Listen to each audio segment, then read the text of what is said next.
Hi there folks, this is Tony for the A Minute to Midnight Show coming to you from New Zealand, and with me today I have Alex Newman. And Alex, you reside in Florida, right?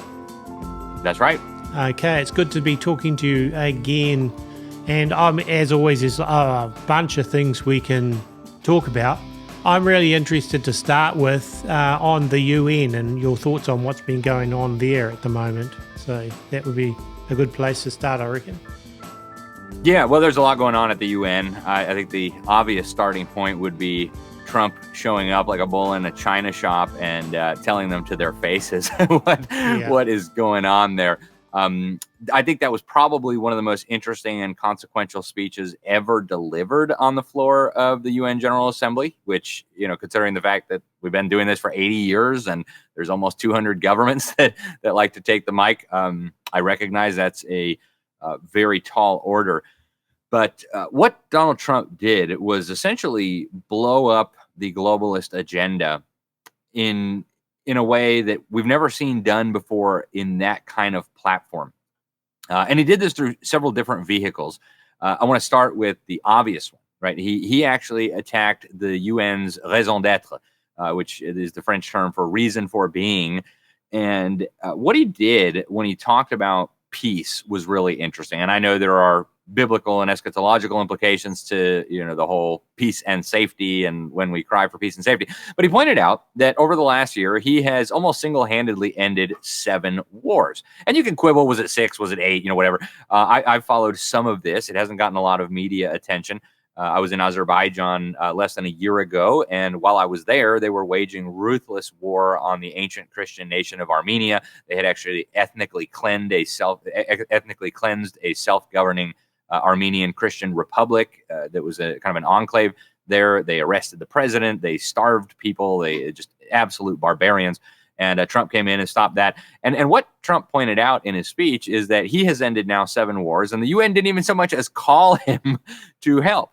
Now, I think he kind of overstated the case a little bit, right? There's still war with Russia and Ukraine that he seems to be determined to escalate. There's still war in the Middle East. There's still the possibility of war on the Korean Peninsula and across the Strait of Taiwan. So, you know, the world is not a peaceful place yet.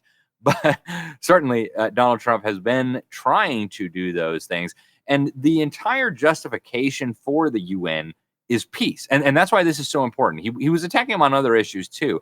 But the fact that he came after them on the peace issue is really, really critical. Because if they can't do the one and only thing they were actually established to do, why should we trust them with all these other areas that Antonio Guterres is trying to usurp power over?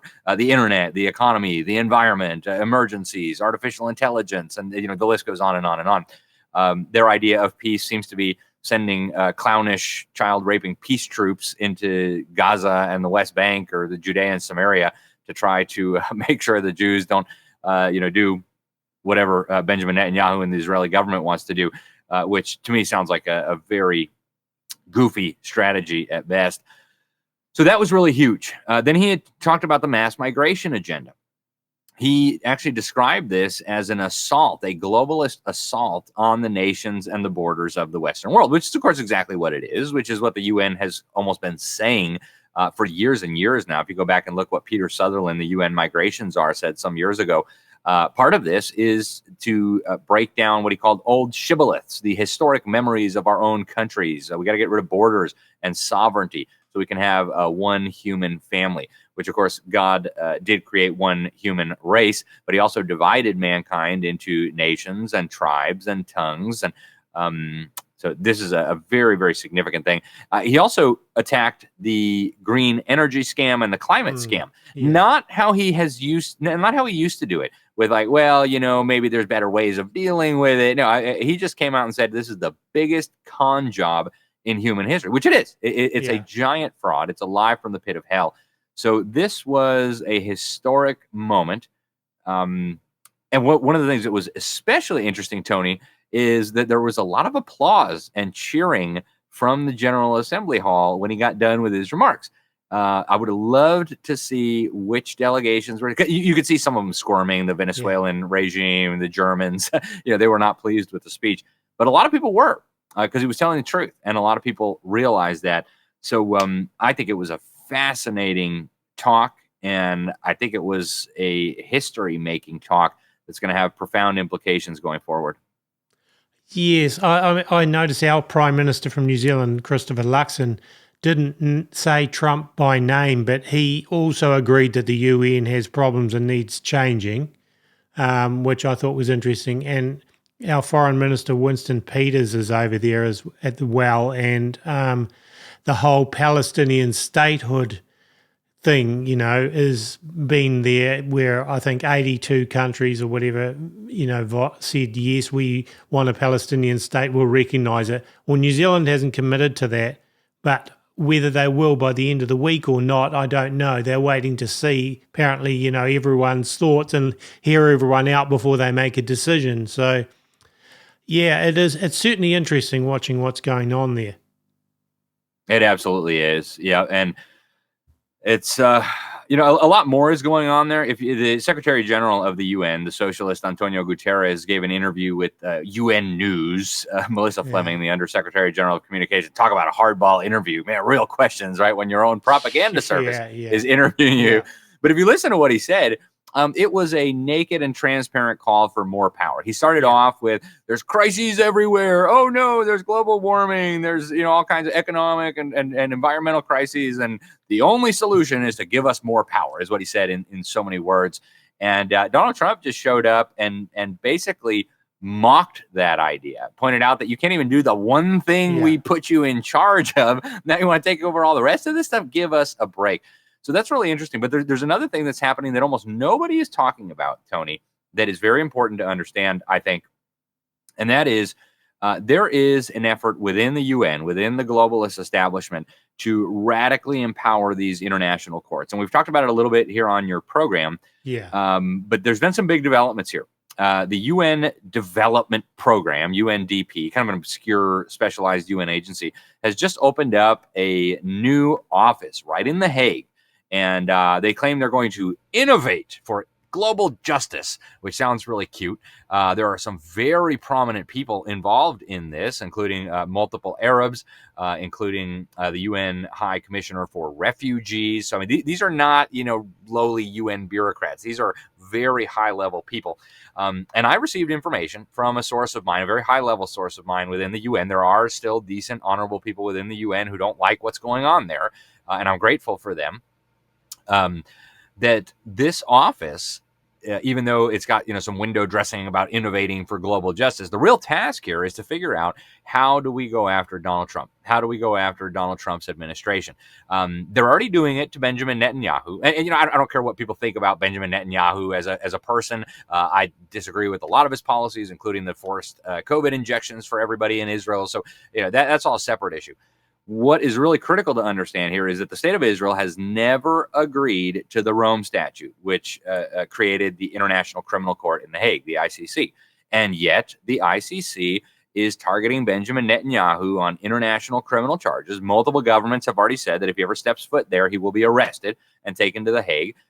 They have already shown that they are willing and able to do this. They've actually got the former president of the Philippines, Rodrigo Duterte, sitting in a jail cell in The Hague right now. And of course, America is the big prize, right? America also has refused to ratify the Rome Statute for obvious reasons.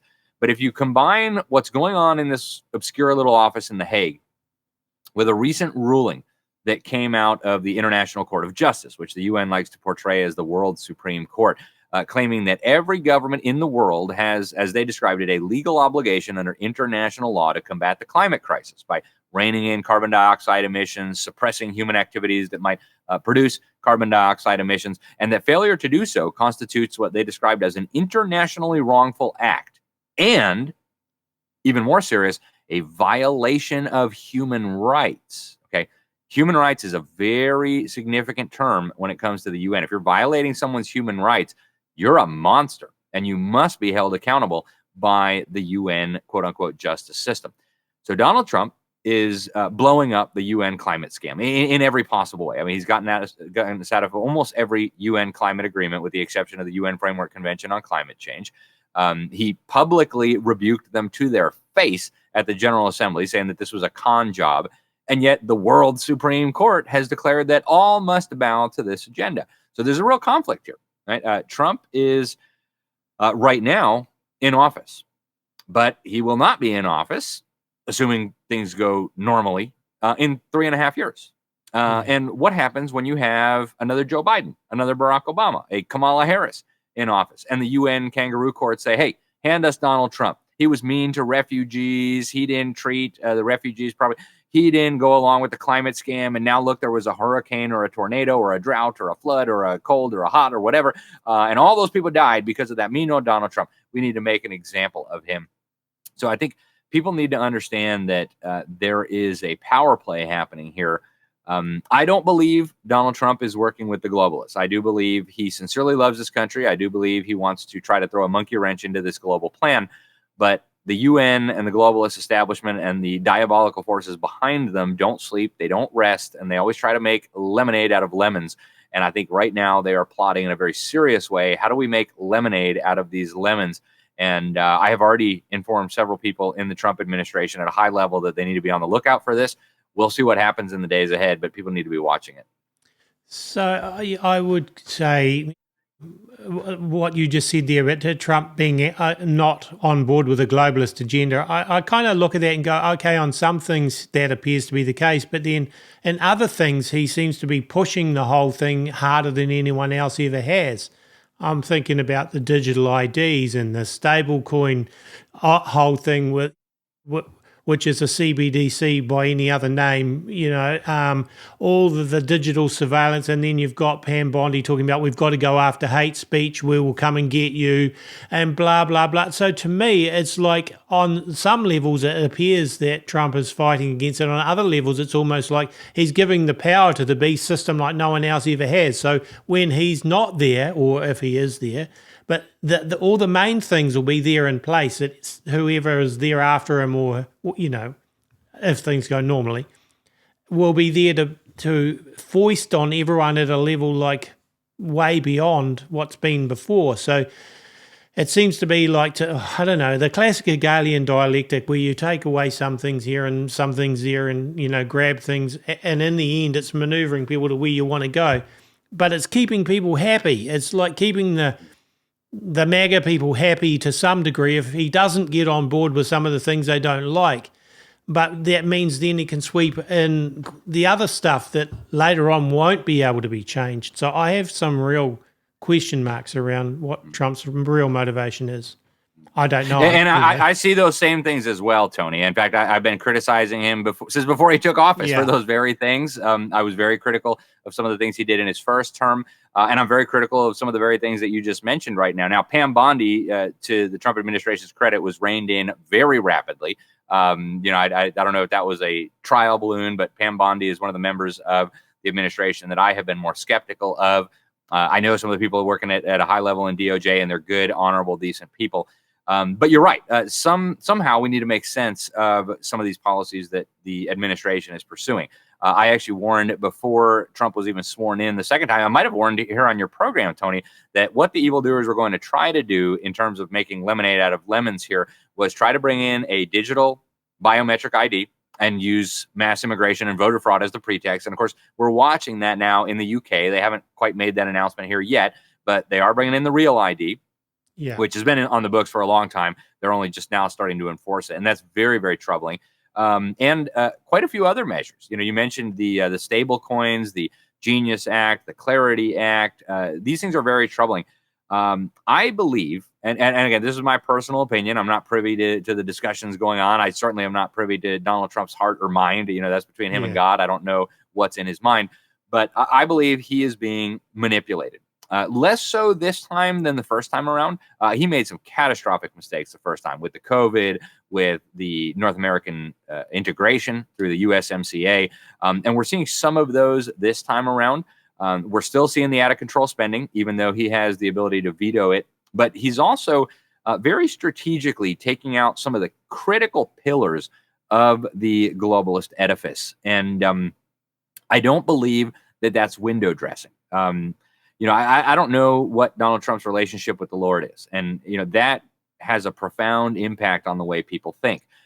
People who have the Holy Spirit living inside of them, I think, have more insight into the real nature of reality than people who don't. And, Trump's salvation, that's an issue between him and God. I'm not even going to speculate, but I do think he's being manipulated in some very key ways. And on artificial intelligence, I've been very critical of David Sachs and some of these executive orders that we've seen on AI. In fact, the UN was the ones in 2019 that created the AI in Education Declaration in Beijing, which, in some ways, it looks like Trump's implementing that through executive order after promising that he was going to get the feds out of education.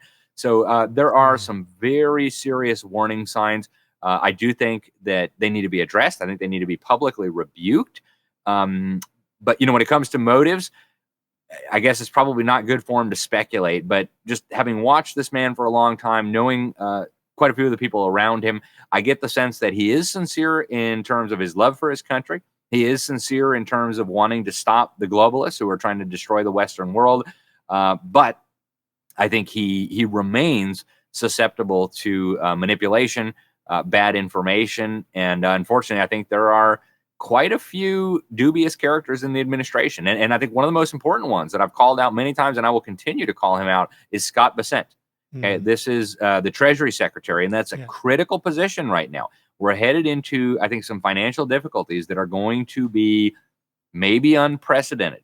And the evildoers are going to try to advance all kinds of terrible agendas, including, as you just mentioned, building up the economic system for the beast. And Scott Bessent is the wrong guy to have in that position if you really want to fight back against this system. He's a member of the Council on Foreign Relations. He's a practicing, quote unquote, married homosexual. He is a guy who worked at a very high level, not, a janitor, a very high level for George Soros, who, as we know, is involved in all kinds of evil. Not just against the United States, but against the world. And I do get concerned, Tony, I think as you do, that a lot of the MAGA people aren't willing to talk about these things. That's dangerous. If we won't tell Trump these things, who's going to tell him, right? So no matter what somebody thinks about his motivations, I think it's very important that everybody speak out loudly and clearly when he's going outside the bounds of the Constitution, when he's doing something that is unbiblical. But yeah, we'll see where this goes. I just saw an article a few minutes ago, Ryanair. I don't even know who Ryanair is, but they're doing away with printed plane tickets, and everyone will have to have a smartphone to board one of their airplanes. And it's like, that's just one airline. Like I say, I don't even know where they're based, to be honest, but that's I guess I won't be flying then, because this is my phone right here, and I can't have airline tickets on my little phone. Well, and I don't use a smartphone for anything like that either. So, that's not every airline. That's just one. But it's like, one tries it out, and it's a catalyst to see how it goes, and then others will follow suit. But without spending a lot of time on that, the other thing I wanted to bring up was the Ukraine-Russia situation. And now, and Trump seems to be all on board now with the whole globalist agenda to get us into World War III, the way he's speaking, okay, Ukraine can take back the territory, that we'll continue to arm them, we'll support them to the end. It's like the end of the war seems like a zillion miles away now, and World War III looks ever closer. And calling Russia a paper tiger, my goodness, to me, that's just, why don't you just throw a red flag in front of a bull? I mean, Russia has not used any of its nuclear weapons. They probably have a far superior nuclear weapon arsenal than anyone else in the world. And if it really comes to it and they use that, that's game over. So to me, it's just, what on earth is Trump doing saying that, unless they're wanting to further the war? Yeah, that's a very good question. I was very alarmed to see some of those comments. The reality is, Tony, there is no good answer to what's happening in Russia, Ukraine. I mean, every possible option is a bad option. And that's what the globalists and the evildoers specialize in, is boxing you into a corner where there is no good option. I think World War III with Russia would probably be the worst of all options. And I think we just got a little bit closer to it. And so we ought to be praying for peace on this issue and others.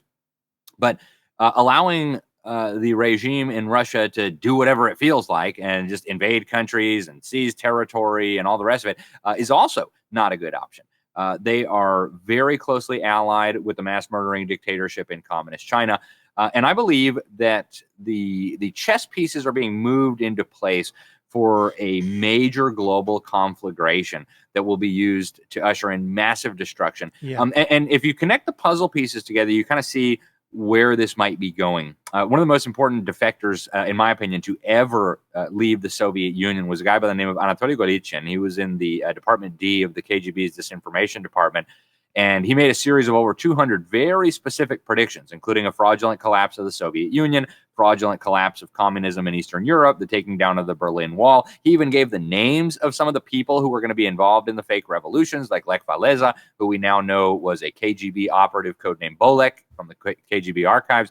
So this guy knew what he was talking about. Yeah. Okay? He came out of the disinformation department, and his final prediction was the grand finale, if you will, that the communist Russians, the Soviets, whatever, reinvented as capitalist Democrat oligarch Russians or whatever, working with their allies in Beijing, working with their allies in Cuba, working with their allies in Venezuela and Iran, and all of these, this whole axis of communist, jihadist, totalitarian, murderous governments was going to wage what he described as a second October revolution. And in this second October revolution, which would involve uprisings across the Western world, which we're seeing now, I think, in a very real sense, and which would involve a catastrophic final war, the communists, the totalitarians, expected to emerge victorious and place the entire world under a Soviet-style government. Now, Golitsyn didn't have all the pieces of the puzzle. He didn't understand how the globalists in the West were building up the communist powers. I mean, he didn't see the whole picture because he didn't have access to that information, obviously being behind the Iron Curtain. But the piece of the puzzle that he revealed to us through his books like New Lies for Old and the Perestroika Deception, I think is fundamental to understanding what's going on here. And if the Russians are allowed to do whatever they want with the communist Chinese, we're setting up what's left of what we used to call the Western world, the free world, Christendom, it was called for a long time. We're setting it up for utter destruction. And so I don't envy the position that Trump is in right now. I understand that Sebastian Gorka is the little devil on his ear, whispering like, hey, let's be more brash, more abrasive, more weapons. And that's not good. I've got very serious concerns about Sebastian Gorka, and I hope Trump will call some wiser people for counsel before proceeding any further down this path. Yeah, it's certainly a concern, I must say, and I'm not at all a fan of Zelensky either. And I think he's another dictator, basically, just the same as Putin, really. So it's hard to see a good outcome from the situation. There is no good outcome. I mean, it's a game of chicken where everybody's going to lose somehow. The question is just how bad is everyone going to lose? And that's just one of the flashpoints. We've got the things going on in the Middle East. We've got what's going on in Korea with the CCP basically having just taken over South Korea, now going after the church, going after the kids, going after the conservatives, going after the opposition. The world is getting to be a very dangerous place very quickly. And it seems like most people just want to throw jet fuel on the fire. And we've talked about this before, Tony, but I think it's important for people to understand the globalists, the evildoers, the powers and principalities behind the globalist evildoers understand that war is a very powerful vehicle for accelerating the cause of globalism. Lincoln Bloomfield explained this in his 1962 report for the U.S. State Department, A World Effectively Controlled by the United Nations.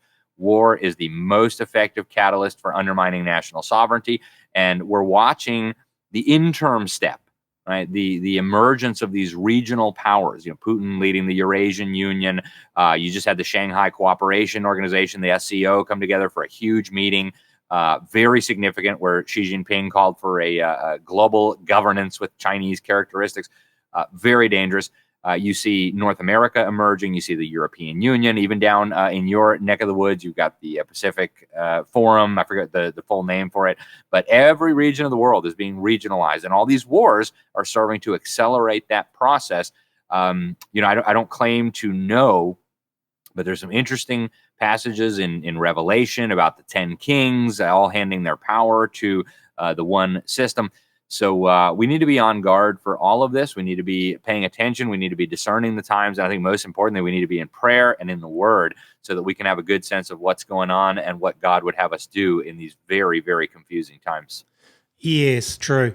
Okay, so I've kind of I guess people are probably, I know people have been wondering what my thoughts are on it. I've been fairly quiet on the whole Charlie Kirk thing. And I guess because you knew Charlie Kirk, I think it's probably important that we at least give a little bit of a time to it, even if we don't fully agree on it. There's a lot I could say. Perhaps I'll save it for another day.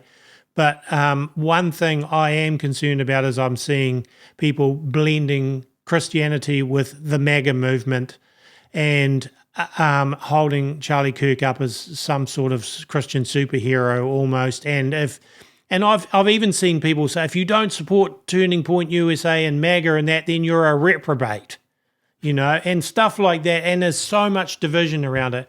I have real question marks around the official narrative. I can maybe talk about it more in another day about the lone gunman and all that. I think there's a lot of conspiracy nonsense out there that's also ridiculous and, too. So there's a lot I could say, but I guess I'll just say that I have concerns about it. I think some of Charlie Kirk's theology was off. I have question marks around it, and I don't think we should ignore it. But I'm not judging him as a person either.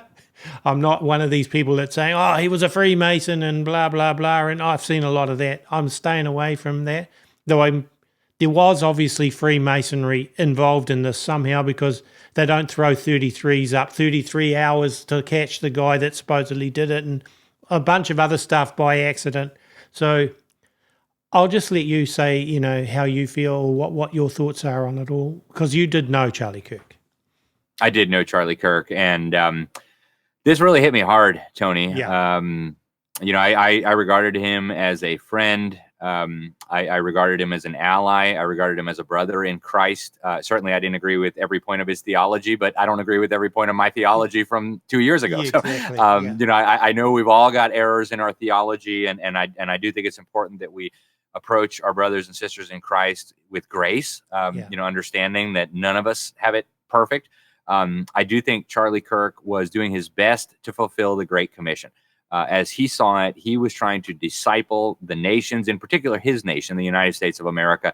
And I would encourage people not to rely on what the fake news said. They want to pigeonhole him as a political activist, and he was a political activist in the same sense that I am, but he was much more than that. He was trying to apply the Bible to every area of life. So somebody would ask him about marriage. Somebody would ask him about gender. Somebody would ask him about abortion. Somebody would ask him about entertainment. It didn't matter the issue. He always brought it back to the scriptures. This is what God says about gender. This is what God says about marriage. This is what God says about government. In my last public extended discussion that I had with him, he came on my show, and it hurts thinking about it. But the first thing I asked him, we hadn't talked for a while. I said, Charlie, describe and people can go watch this. It's on our Rumble channel. We've put it out there. It's been out for a while. Charlie, describe the nature of the threat that we are facing. And he didn't even hesitate. He said, it is demonic at its core. And of course, I agree with every syllable of that. I've been trying to explain to people, it's not a political fight, guys. It's just got political dimensions. The real problem is a demonic assault. On God, on humanity, on the church, on righteousness, on truth, on the word of God, on our children. And so he understood that. He understood that clearly, and he was unafraid to say it, unlike so many others who do understand it but won't dare to say it. And then I asked him about the solution. First and foremost, he said, we need a spiritual transformation. We need to turn back to Christ. We need to go back to the word of God. Secondly, exactly what I've been saying for many years, we've got to protect our children from the demonic, diabolical indoctrination masquerading as education. He said the government should have no role in the education of children. That's a job for parents that they need to reclaim. And I regard him as a martyr for the faith. I don't think he was martyred for supporting Donald Trump. I don't think he was murdered for being patriotic. There's a lot of patriotic Americans. There are very, very few people in the history of the world who have preached the gospel to as many people as Charlie Kirk did. And he preached it clearly, and he preached it unambiguously. He called on people to repent from their sin. He called on people to trust in Christ as the most urgent and important priority. And, do we have some disagreements on some issues? Absolutely. And that's true for everybody. I disagree with my wife about things, but I regard him as a great man of God. And it hurt to see what happened. In a really serious way. I haven't cried about the death of somebody since my father died from the COVID vaccine, but I did cry when Charlie Kirk passed away. Yeah. And I will tell you this, the Babylon Bee, which is hilarious, is like a fake news Christian website. They just had a great headline, Satan, I made a huge mistake. And I would imagine, and I share your concerns too about the assassination. As soon as I saw it, I said, that looks like a professional hit. I don't know who did it. I don't know, one of the things that a very good friend of his, a mentor who traveled with him to South Korea, just told me a few days ago in public. His friend Bill Federer, I believe he's America's greatest historian, living historian. He said he had just flown back from South Korea with Charlie Kirk. 3 of them went over there, plus the staff and everything. And Charlie Kirk was very alarmed about the takeover of South Korea by the Chinese Communist Party. And he said on the flight home, when he's done with this event in Utah, he's going to devote his full focus to this takeover. And Marco Rubio, the Secretary of State, stood up at his memorial service and said, Charlie had just texted me a few days ago about South Korea. So he was on the CCP's enemy list. Charlie Kirk publicly speculated about what the Ukrainians might do to him. But ultimately, I think who exactly pulled the trigger, who helped the guy pull the trigger, I think is less important from my perspective. I want the government to punish evildoers. I want this person or these people to be caught and punished severely.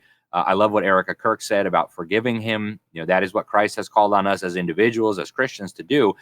But I don't believe the official story.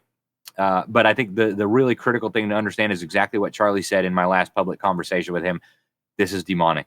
Some of these shootings we've had recently, the transgender individual who shot up the school in Minnesota, the transgender before that who shot up the Presbyterian school in Tennessee. I believe there is demonic influence here.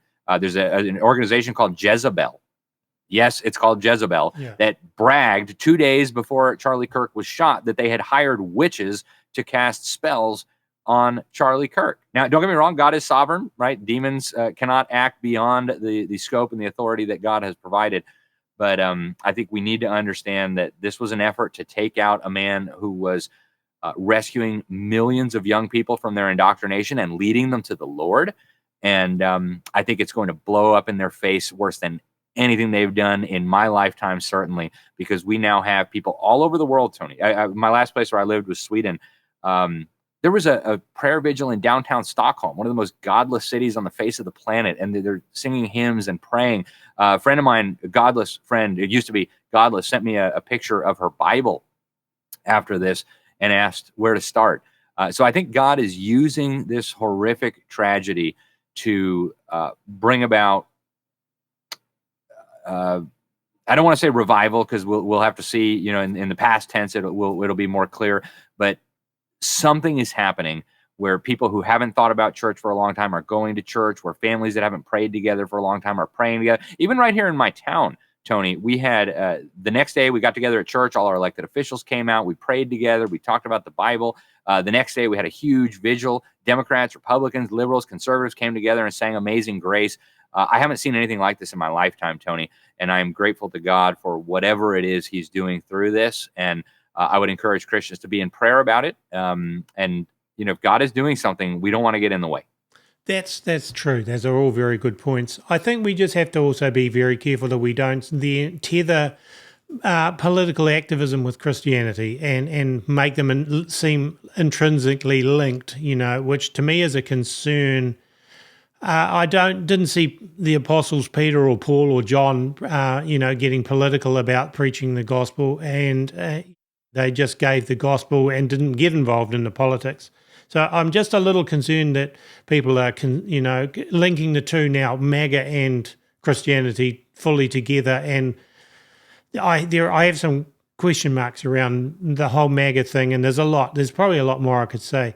So and then around about how Kirk died, did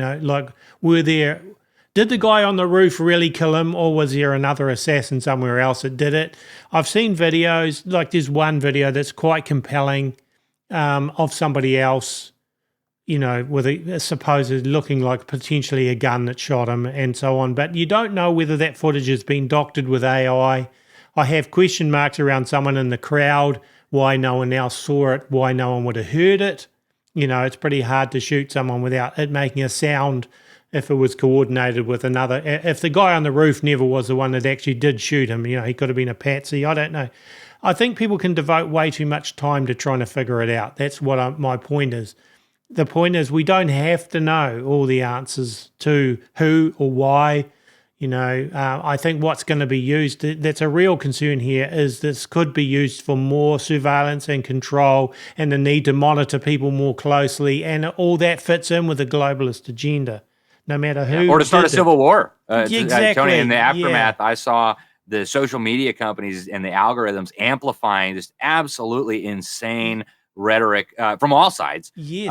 And so I share all of your concerns there, 100%.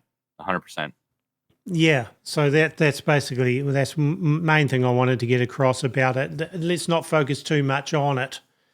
Just get back to the simple gospel and preaching the gospel, and don't try and determine whether all of Charlie Kirk's theology was correct or incorrect or whatever. If he preached basically the gospel, that's good. And if he had some theology wrong, just let some of that go. And focus off it. I think it's also been a real distraction from the Epstein thing too. See, that's disappeared now because Charlie Kirk, if the globalists wanted to take someone out to get the heat off the Epstein thing, because I think that's a load of nonsense that Epstein basically had 1,000, trial traffickers or whatever, people that he trafficked or whatever, and that wasn't for anyone but himself. Yeah, right. No way. So there's some big names here that are being hidden, and they don't want any more. They want it to disappear, basically. Yep. So, yeah. Yeah, I think you're right. And, we could talk about Epstein another day, but that was not what we were being told. And Congressman Thomas Massey just released some of the names on the floor of the House. So praise the Lord for that. I hope all of these evildoers, we know they will all be exposed. Everything done in the shadows is going to be dragged into the light. But, for me, preferably sooner rather than later, so some of these people can be held accountable. So yeah, that's true. Absolutely. All right. Thanks, Alex. Well, I'm glad we got to talk about this today. Time's ran away really quickly, but I better let you go. And thank you so much for your point of view on your perspective on things. As always, I really appreciate the opportunity, Tony. Thank you for having me on. Thank you for all that you do. And, I hope people will go check out the website, libertysentinel.org, thenewamerican.com, classicalconversations.com, just to get some resources for the fight ahead. And again, really appreciate you. Thank you very much, Tony. And thank you, Alex. It's been great. Cheers.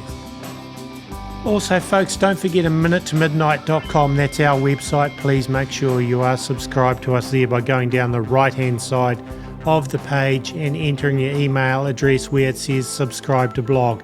All our shows and articles all go on our website. We do run a Minute to Midnight by donations 100%. I want to say thank you to the folks that do donate to us. It's much appreciated. And if anyone else does want to help through donating, you can do that at minutetomidnight.com. I also want to let people know that my wife Holly is now back in New Zealand. She flew back a few days ago and I picked her up from Auckland Airport. She did end up with COVID, unfortunately, but she was picking that up just as she was leaving. But she seems to be making good progress now, recovering from that. So it's good to have her back here in New Zealand with me. And the other thing is all the music that is used in the Minute to Midnight stuff is my own music, written and recorded, and I do have some free music of mine at minutetomidnight.com if anyone does want to download it. God bless, and God willing, we'll be back with another episode in a few days' time.